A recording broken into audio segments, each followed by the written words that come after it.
کعب بن ایاز رضی اللہ تعالی عنہ سے روایت ہے کہ میں نے رسول اللہ صلی اللہ علیہ وسلم سے سنا، آپ ارشاد فرماتے تھے کہ ہر امت کے لیے کوئی خاص آزمائش ہوتی ہے اور میری امت کی خاص آزمائش مال ہے۔ جامع ترمذی۔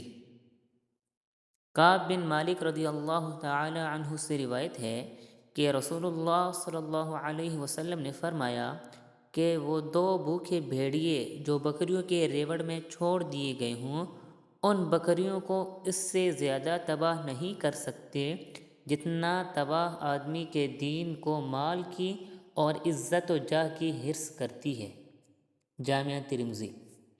تشریح۔ مطلب یہ ہے کہ حب مال اور حب جاہ آدمی کے دین کو اور اللہ کے ساتھ اس کے تعلق کو اس سے زیادہ نقصان پہنچاتے ہیں کہ جتنا بکریوں کے کسی ریوڑ میں چھوڑے ہوئے بھوکے بھیڑیے ان بکریوں کو نقصان پہنچا سکتے ہیں۔